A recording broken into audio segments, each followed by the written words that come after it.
తెలంగాణ జాగృతి అధ్యక్షురాలు కవిత చేసిన వ్యాఖ్యలు మరోసారి రాష్ట్ర రాజకీయాల్లో ప్రకంపనలు సృష్టిస్తున్నాయి.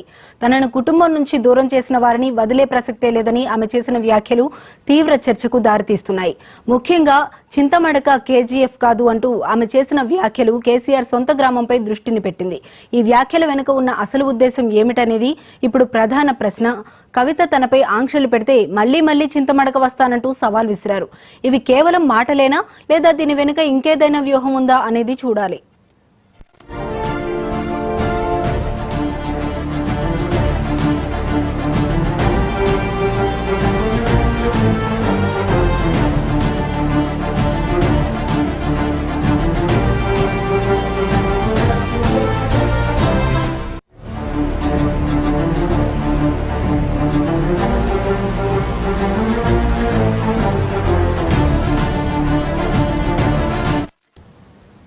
అంతేకాకుండా బీఆర్ఎస్ నేతలు తనతో టచ్ లో ఉన్నారని, ఆ లిస్టు చాలా పెద్దదని ఆమె చెప్పడం గులాబీ పార్టీలో తీవ్ర టెన్షన్ కు కారణమైంది. ఇవి బీఆర్ఎస్ ను డిఫెన్స్ లో పడేసేందుకు ఆమె ఆడిన మైండ్ గేమా లేక నిజంగానే నేతలు ఆమెతో టచ్ లో ఉన్నారా అనే చర్చ జరుగుతోంది. ఈ వ్యాఖ్యలు బీఆర్ఎస్ నేతలకు ఒక రకమైన సంకట పరిస్థితిని తెచ్చిపెట్టాయి. కవిత వ్యాఖ్యలకు కౌంటర్ ఇవ్వాలా లేక సైలెంట్ గా ఉండాలా అనేది వారికి సవాలుగా మారింది. ఈ మొత్తం వ్యవహారం తెలంగాణ రాజకీయాల్లో కొత్త అధ్యాయానికి నాంది పలికినట్లు కనిపిస్తోంది. రాబోయే రోజుల్లో ఈ అంశం ఎలాంటి మలుపులు తిరుగుతుందో వేచి చూడాలి.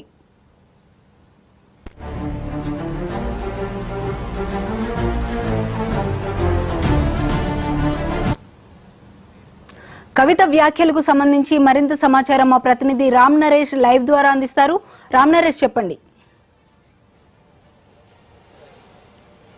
తేజస్విని, తెలంగాణ జాగృతి అధ్యక్షురాలు కవిత మరోసారి సంచలన వ్యాఖ్యలు అయితే చేయడం జరిగింది. తెలంగాణలో ఏదైతే బతుకమ్మ పండుగ ఉందో పండుగ సందర్భంగా కేసీఆర్ సొంత ఊరు ఏదైతే ఉందో చింతమడకకి వెళ్ళడం జరిగింది. అక్కడ ఆమె గ్రామస్తులతో కలిసి ఎంగిలి బతుకమ్మ ఉత్సవాల్లో పాల్గొన్నారు. ఆ పాల్గొన్న సందర్భంగా కొన్ని వ్యాఖ్యలు అయితే చేశారు. ఆ వ్యాఖ్యలు ఇప్పుడు సంచలనంగా మారాయని చెప్పుకోవచ్చు.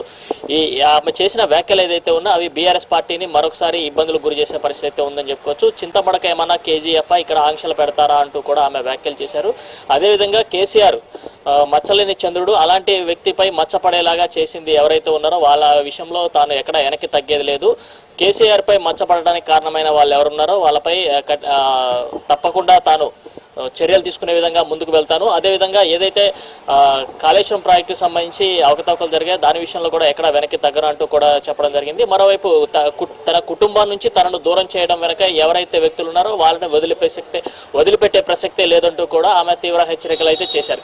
ఈ వ్యాఖ్యలన్నీ చూస్తే కూడా ఇప్పుడు మరొకసారి అంటే ఆమె ఇండైరెక్ట్ గా హరీష్ రావుని మరొకసారి టార్గెట్ చేసిన పరిస్థితి ఉంది. దీంతో ఇటు బీఆర్ఎస్ పార్టీ హరీష్ రావుకి పూర్తిగా అండగా ఉంటున్న నేపథ్యంలో హరీష్ రావుని ఆమె టార్గెట్ చేస్తున్న నేపథ్యంలో ఏ విధంగా అంటే కవిత వరుసగా చేస్తున్న వ్యాఖ్యలు ఏదైతే ఉన్నా ఆ వ్యాఖ్యల పట్ల ఏ విధంగా ముందుకు వెళ్ళాలి ఏంటి అనే దానికి సంబంధించి బీఆర్ఎస్ పార్టీలో కొంత గుబులు అయితే నెలకొందని చెప్పుకోవచ్చు. దీంతో ఆమె ఇస్తున్న కౌంటర్లు ఏదైతే ఉన్నా ఆ కౌంటర్లకి ప్రతి కౌంటర్ ఇవ్వాలా లేకపోతే సైలెంట్ గా ఉండాలనే దానికి సంబంధించి పార్టీలో కొంత చర్చ అయితే జరుగుతుందని చెప్పుకోవచ్చు. మరోవైపు పార్టీకి సంబంధించి బీఆర్ఎస్ పార్టీకి సంబంధించిన నేతలంతా కూడా తనకు టచ్ లో ఉన్నారంటూ కూడా ఆ లిస్టు చాలా పెద్దగా ఉంది అంటూ కూడా ఆమె చెప్పడం జరిగింది. అయితే కవితతో టచ్ లో ఉన్న నేతలు ఎవరు అంటే ఆమెతో నిజంగా పార్టీకి సంబంధించిన నేతలు అంటే ఎమ్మెల్యేలు కానీ ఎమ్మెల్సీలు కానీ నిజంగా ఆమెతో టచ్ లో ఉన్నారా లేకపోతే ఆమె మైండ్ గేమ్ ఆడుతుందా అనేది చూడాల్సిన పరిస్థితి అయితే ఉంది. దీనికి సంబంధించి పార్టీలో కొంత అంతర్గత చర్చ అయితే జరుగుతుంది. కవిత చేస్తున్న వ్యాఖ్యలు దేనికి సంకేతం అంటూ కూడా వాళ్ళు చర్చించుకుంటున్న పరిస్థితి అయితే ఉందని చెప్పుకోవచ్చు. అయితే ప్రస్తుతం తాను పార్టీ పెట్టే యోచనలో లేను, దీనికి సంబంధించి కొంత చర్చలు అయితే జరుపుతున్నాను అందరితో అంటే తెలంగాణ సంబంధించి ఉద్యమకారులు ఎవరైతే ఉన్నారో అదేవిధంగా మేధావులు ఎవరైతే ఉన్నారో వాళ్ళందరితో కూడా చర్చలు జరుపుతున్నాను. ఆ చర్చల్లో భాగంగా అన్ని పూర్తయిన తర్వాత దానికి సంబంధించి పార్టీని కూడా ప్రకటిస్తాను. కేసీఆర్ కూడా గతంలో ఇదే విధంగా చేశారు కాబట్టి తాను కూడా అదే విధంగా ముందుకు వెళ్తున్నా అంటూ కూడా కవిత చెప్తున్న పరిస్థితి ఉంది. అయితే కవిత నిన్న చింతమడకలో చేసిన వ్యాఖ్యలు ఏదైతే ఉన్నా అవి మాత్రం చాలా సంచలనంగా మారాయి. దీంతో ఆమె చేసిన ఏదైతే అటాక్ ఏదైతే ఉందో బీఆర్ఎస్ పార్టీకి సంబంధించి ఆ అటాక్ ను ఏ విధంగా కౌంటర్ ఇవ్వాలనే దానికి సంబంధించి బీఆర్ఎస్ పార్టీలో కొంత చర్చ అంతర్గత చర్చ అయితే జరుగుతుంది. త్వరలో అంటే ఈమె ఏదైతే వరుసగా చేస్తున్న ఆరోపణలైనా ఆ ఆరోపణలన్నిటికీ చెక్ పట్టేలాగా త్వరలో ఒక పార్టీకి సంబంధించిన ఒక కీలక నేతతో దీనిపై కౌంటర్ అటాక్ ఇవ్వాలని చెప్పేసి కూడా పార్టీ భావిస్తున్నట్టుగా అయితే తెలుస్తుంది. మొత్తంగా చూస్తుంటే నిన్న చింతపడకలో ఆమె కొన్ని సంచలన వ్యాఖ్యలు అయితే చేశారు. చింతపడక ఏమన్నా కేజీఎఫ్ ఇక్కడ ఆంక్షలు పెడతారా, తనను రాకుండా ఎందుకు చేస్తున్నారు, వాళ్ళు ఎన్ని ఆంక్షలు పెట్టినా కూడా నేను మళ్ళీ వస్తాను, అయితే గత ఏడాది తాను ఎన్నో ఇబ్బందులు ఎదుర్కొన్నాను, అదేవిధంగా ఈసారి కూడా కుటుంబానికి దూరమై ఇబ్బందులు పడుతున్నాను, అయినప్పటికీ కూడా చింతపడక వాసులంతా కూడా నన్ను హక్కున చేర్చుకున్నందుకు వారికి కృతజ్ఞతలు అంటూ కూడా చింతపడకు మళ్ళీ వస్తాను, ఇక్కడ నన్ను ఎవరు ఆపలేరు అంటూ కూడా ఆమె సంచలన వ్యాఖ్యలు అయితే చేశారు. ఈ వ్యాఖ్యల నేపథ్యంలో బీఆర్ఎస్ పార్టీలో కొంత అంతర్గత చర్చ జరుగుతుంది. ఆమె చేస్తున్న వరుస ఆరోపణలు కానీ కౌంటర్ అటాకులు ఏవైతే ఉన్నాయో ఆ కౌంటర్ అటాకులకి ఏ విధంగా అటాక్ ఇవ్వాలి అంటూ కూడా కొంత చర్చ జరుగుతుంది. అయితే దీనికి సంబంధించి ఒక ఫుల్ స్టాప్ పెట్టకపోతే పార్టీకి కొంత నష్టం జరుగుతుందంటూ కూడా అంతర్గతంగా పార్టీలో చర్చ జరుగుతుంది. దీనికి సంబంధించి కేసీఆర్తో కొంతమంది కీలక నేతలు భేటీ అయ్యే అవకాశం ఉన్నట్టు తెలుస్తుంది. ఆ తర్వాత దీనికి సంబంధించి కవిత వ్యాఖ్యలకు సంబంధించి ఒక ఫుల్ స్టాప్ పెట్టే కార్యాచరణ అయితే బీఆర్ఎస్ పార్టీ తీసుకునే అవకాశాలు ఎక్కువగా ఉన్నాయి. ఎందుకంటే ఇప్పటికిప్పుడు ఆమెపై కౌంటర్ ఇస్తే ఆమె ఇంకా మరిన్ని సంచలన వ్యాఖ్యలు చేస్తారు, సంచలన ఆరోపణలు చేస్తారు. కాబట్టి ప్రస్తుతానికి కొద్ది రోజుల పాటు సైలెంట్ గా ఉండాలి, తర్వాత దీని విషయం తాను చూసుకుంటా అన్నట్టు కూడా కేసీఆర్ కొంతమంది కీలక నేతలు చెప్పినట్టు తెలుస్తుంది. అందులో భాగంగానే ఇప్పుడు పార్టీకి సంబంధించిన నేతలు ఎవరు కూడా ఆమె ఏదైతే అటాక్ చేస్తుందో ఆ అటాక్ ని ఎక్కడ కూడా పట్టించుకోకుండా సైలెంట్ గా వ్యవహరిస్తున్న పరిస్థితి ఉందని చెప్పుకోవచ్చు. రామ్ నరేష్, అయితే చింతమడక వెళ్ళిన తర్వాత ఇప్పుడు ప్రజెంట్ అయితే కవిత బీఆర్ఎస్ పార్టీలో లేరు. చింతమడకలో ఆవిడ చేసిన వ్యాఖ్యలు ఏవైతే ఉన్నాయో వాటికి సంబంధించి బీఆర్ఎస్ పార్టీ ఏ విధంగా రెస్పాండ్ అయ్యే అవకాశం ఉంది? ప్లస్ ఏంటంటే చింతమడక ఆవిడకు కూడా ఒక రకంగా పుట్టినిల్లు అని చెప్పొచ్చు. అక్కడ ప్రజల రెస్పాన్స్, అక్కడ కేసీఆర్ కి ఎలా రెస్పాన్స్ ఉంటుందో కవితకు కూడా అలానే రెస్పాన్స్ ఉందా, లేదంటే ప్రజల రెస్పాన్స్ ఏ విధంగా ఉంది అక్కడ? చింతమడక అనేది కేసీఆర్ సొంత గ్రామం, అందులో కేసీఆర్ కూతురుగా కవిత కూడా అంతే ఉంటుంది. కాకపోతే కేసీఆర్ కూతురుగా కవిత ఎక్కువ సార్లు అక్కడ ఉన్నది చాలా తక్కువగానే ఉన్నట్టుగా తెలుస్తుంది. అయితే దీనికి సంబంధించి ఏదైతే బతుకమ్మ వేడుకలకు సంబంధించి కవిత ఎక్కువగా అని పెద్ద ఎత్తున కార్యక్రమాలు నిర్వహిస్తుంటారు కాబట్టి ఆమెకి బతుకమ్మ వేడుకలు అంటే కవిత అనేది గుర్తుకు వస్తున్నారు. కాబట్టి అందులో భాగంగానే చింతమడక భాషలంతా కూడా కేసీఆర్ కూతురుగా అదేవిధంగా ఆమె బతుకమ్మ వేడుకలు పెద్ద ఎత్తున నిర్వహిస్తారు. కాబట్టి అందులో భాగంగానే నిన్న ఎంగిలి బతుకమ్మ కార్యక్రమానికి రావాలని చెప్పేసి సూచించారు. అందులో భాగంగా ఆమె నిన్న అక్కడికి వెళ్ళారు. వెళ్ళిన తర్వాత కూడా చింతమడకతో తాను గతంలో చిన్నప్పుడు ఇక్కడ ఏదైతే బతుకమ్మ వేడుకలు ఉన్నాయో ఆ బతుకమ్మ వేడుకల్లో పెద్ద ఎత్తున నిర్వహించడం జరిగింది.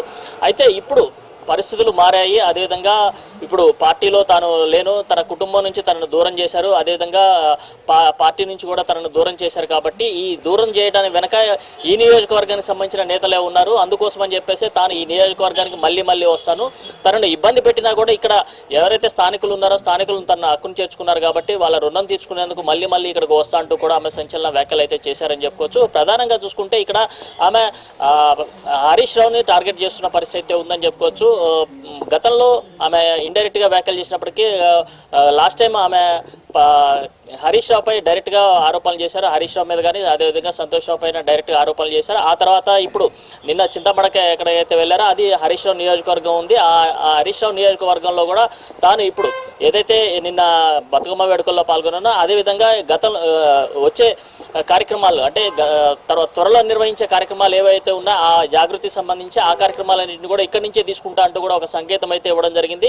తనని ఇక్కడ ఎవరు ఆపే పరిస్థితి కూడా లేదు అంటూ కూడా ఆమె వ్యాఖ్యలు చేశారు. అంటే ఈ వ్యాఖ్యలన్నీ చూసుకుంటే కూడా ఆమె చింతపడక మీద కొంత కాన్సన్ట్రేషన్ చేస్తున్న పరిస్థితి ఉందని చెప్పుకోవచ్చు. దీనిలో భాగంగా అక్కడ జాగృతికి సంబంధించిన కొంతమంది నేతలను తయారు చేసుకున్నారు. ఆ నేతలంతా కూడా ఆమెకు సపోర్ట్ చేసే పరిస్థితి ఉంది. కాబట్టి నెక్స్ట్ ఆమె ఏ కార్యక్రమం తీసుకున్నా కూడా చింతపడక నుంచే తీసుకునే అవకాశాలు అయితే ఎక్కువగా ఉన్నాయి. అందులో భాగంగానే ఆమె నిన్న కార్యాచరణ తీసుకున్నట్టుగా తెలుస్తుంది. అందులో భాగంగా నిన్న ఆమె చేసిన వ్యాఖ్యలు కూడా అదే విధంగా ఉన్నాయి. ఎందుకంటే చింతమడక కేజీఎఫ్ కాదు, దాంట్లో ఆంక్షలు పెట్టినా కూడా నన్ను అడ్డుకోలేరు, ఎవరు అడ్డుకున్నా కూడా తాను వెనక్కి తగ్గేది లేదంటూ కూడా ఆమె వ్యాఖ్యలు చేశారు. ఈ వ్యాఖ్యలన్నీ కూడా ఆమె మళ్ళీ అంటే కేసీఆర్ సొంత ఊరు కాబట్టి అక్కడికే రావాలి, అక్కడి నుంచి ఏదైనా తీసుకుంటే అది తనకు మైలేజ్ వస్తుందనే ఆలోచనలో కూడా కవిత ఉన్నట్టుగా తెలుస్తుంది. దీనిలో భాగంగానే ఆమె వ్యూహాత్మకంగా అడుగులు వేస్తున్నట్టుగా అయితే తెలుస్తుంది. అయితే కవిత చేస్తున్న వ్యాఖ్యల పట్ల బీఆర్ఎస్ పార్టీకి సంబంధించిన నేతలు అంటే స్థానికంగా ఆమెకి ఎవరు సపోర్ట్ చేస్తున్నారు ఏంటనే దానికి సంబంధించి కూడా ఆరాధిస్తున్న పరిస్థితి ఉందని చెప్పుకోవచ్చు. ఎందుకంటే పెద్ద ఎత్తున కవిత కార్యక్రమాలకి ఇంతకుముందు గతంలో ఏదైతే బీఆర్ఎస్ పార్టీలో ఉన్నప్పుడు పెద్ద ఎత్తున బీఆర్ఎస్ పార్టీ నేతలంతా వెళ్ళేవాళ్ళు. కానీ ఇప్పుడు ఆమె బీఆర్ఎస్ పార్టీని సస్పెండ్ చేసిన తర్వాత మాత్రం పెద్ద స్థాయిలో ఎవరు అంటే లీడర్లు ఎవరు కూడా ఆమె కార్యక్రమాలకు వెళ్ళట్లేదు.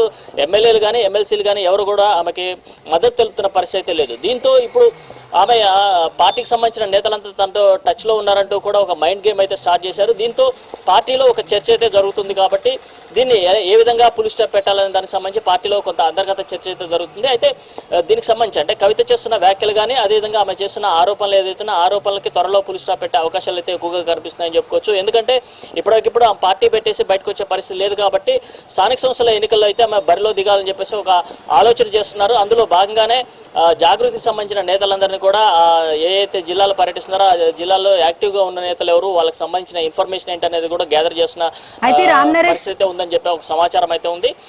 త్వరలో జరగబోయే రామ్ నరేష్, ఇప్పుడు కవిత ఉన్న నియోజకవర్గం కూడా హరీష్ రావుకి సంబంధించే కాబట్టి ప్లస్ ఆవిడ ప్రతిసారి కూడా ఆరోపణలు చేస్తుంది కూడా హరీష్ రావుకి సంబంధించే. మళ్ళీ కూడా నేను చింతమడకకు వెళ్తాను, అక్కడి నుండే నా కార్యక్రమాలన్నీ కూడా నిర్వహిస్తాను అని చెప్పి కూడా కవిత చెప్పడం జరుగుతుంది. సో ఇప్పుడు హరీష్ రావు నుండి ఎటువంటి రెస్పాన్స్ వచ్చే అవకాశం ఉంది? ఆవిడ ప్రోగ్రామ్స్ ఎంతవరకు సక్సెస్ అయ్యే అవకాశం ఉంది? ప్రజల నుంచి ఎటువంటి రెస్పాన్స్ వస్తుంది? మీరే చెప్తున్నారు ప్రస్తుతం అయితే ఎవరు కూడా బీఆర్ఎస్ పార్టీకి సంబంధించిన నాయకులు అయితే సపోర్ట్ లైవ్ లో అయితే మనకి కనిపించట్లేదు అని చెప్పి. సో ఎటువంటి రెస్పాన్స్ వచ్చే అవకాశం ఉందంటారు? సిద్దిపేట నియోజకవర్గం అనేది హరీష్ రావుకి కంచుకోట లాంటిది. అక్కడ హరీష్ రావు కాకుండా మరి ఎవరు వచ్చి ఇబ్బంది పెట్టాలని చూసినా కూడా అది అక్కడ జనం ఎవరు యాక్సెప్ట్ చేసే పరిస్థితి లేదు. అది కేసీఆర్ కూడా క్లియర్గా తెలుసు. ఎందుకంటే గతంలో ఏదైతే ఈ నియోజకవర్గం ఉందో అది గతంలో కేసీఆర్ నియోజకవర్గం ఉండే. కేసీఆర్ ఆ నియోజకవర్గాన్ని వదిలిన తర్వాత హరీష్ రావుకి ఇవ్వడం జరిగింది. అప్పటి నుంచి కూడా హరీష్ రావు అక్కడ ఎప్పుడు పోటీ చేసినా కూడా ఆయన అత్యధిక మెజారిటీతో గెలుస్తున్న పరిస్థితి ఉంది. ఎందుకంటే అక్కడ నియోజకవర్గ అభివృద్ధి కానీ అదేవిధంగా ప్రజలతో హరీష్ రావు మమేకమైన తీరు అక్కడ ప్రజలందరికీ తెలుసు. అందుకోసం అని చెప్పేసి ఏ పార్టీ నుంచి ఏ అభ్యర్థి నిలబడ్డా కూడా హరీష్ రావుకి అత్యధిక మెజార్టీ వస్తుంది. ఎందుకంటే ఆయన చేసే అభివృద్ధి కానీ అక్కడ ప్రజలతో ఆయన వ్యవహరిస్తున్న తీరు కానీ అక్కడ ప్రజల కష్ట సుఖాల విషయంలో ఆయన పాలు పంచుకుంటున్న తీరు అదంతా కూడా అక్కడ ప్రజలకు బాగా తెలుసు. కాబట్టి హరీష్ రావు విషయంలో కూడా ఎక్కడ ఎవరు కూడా వేలెత్తి చూపే పరిస్థితి లేకుండా పోయింది. సో కవిత ఇప్పుడు ఏదైతే చింతమడక నుంచి తన కార్యక్రమాలు నిర్వహిస్తానని చెప్పినప్పటికీ అది కేవలం జాగృతి వరకే పరిమితం అవుతుంది తప్ప అక్కడ ఏదో పెద్దగా ఆమె హరీష్ రావుని డ్యామేజ్ చేసే పరిస్థితి లేదు అని చెప్పి క్లియర్గా తెలుస్తుంది. ఎందుకంటే హరీష్ రావు ఒక కీలక లీడర్గా ఉన్నారు బీఆర్ఎస్ పార్టీలో. అదేవిధంగా ఆయన ఏదైతే సిద్దిపేట నియోజకవర్గం ఉందో ఆ సిద్దిపేట నియోజకవర్గం ఆయనకి కంచుకోటలా ఉంది. అక్కడ ఎవరు వచ్చి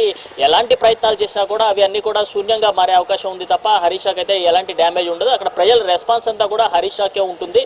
ఇప్పుడు ఏదైతే ఎంగిలి బతుకమ్మ ఉత్సవాలు ఉన్నాయో దానికోసం అని చెప్పేసి అంటే ఆమె కవిత ఎప్పుడు కూడా బతుకమ్మ ఉత్సవాలను పెద్ద ఎత్తున నిర్వహిస్తుంటారు కాబట్టి అందులో భాగంగానే చింతమడక వాసులు ఆమెను ఆ బతుకమ్మ వేడుకలకు రావాలని చెప్పి ఆహ్వానించారు. అందులో భాగంగా ఆమె అక్కడికి వెళ్ళినప్పుడు కొంత ఎమోషనల్గా మారి కొన్ని ఆరోపణలు అయితే చేయడం జరిగింది. ఆ ఆరోపణలు అనేవి కొంత సంచలనంగా మారాయని చెప్పుకోవచ్చు. దీంతో అక్కడ ప్రజలెవరు కూడా హరీష్ రావు నెగిటివ్ తీసుకునే పరిస్థితి లేదని చెప్పుకోవచ్చు. దీంతో బీఆర్ఎస్ పార్టీకి సంబంధించిన నేతలు కూడా దీన్ని ఎవరు కూడా పెద్దగా పట్టించుకున్న పరిస్థితి అయితే కనిపించట్లేదు. ఎందుకు అంటే ఆమె ఏ కార్యాచరణ తీసుకున్నా ఇక నుంచి అక్కడి నుంచే తీసుకుంటా అని చెప్పినప్పటికీ కూడా అక్కడ ఆ నియోజకవర్గం అనేది హరీష్ రావుకి కంచుకోటగా ఉంది కాబట్టి అక్కడ ఎవరు కూడా ఆమెను అంటే ఆదరించే అవకాశాలు అయితే ఎక్కువగా ఉండవు. సో తన కార్యాచరణ మళ్ళీ మార్చుకునే అవకాశాలు అయితే ఉన్నట్టుగా తెలుస్తుంది Tejaswini. Okay right, thank you Ram Naresh.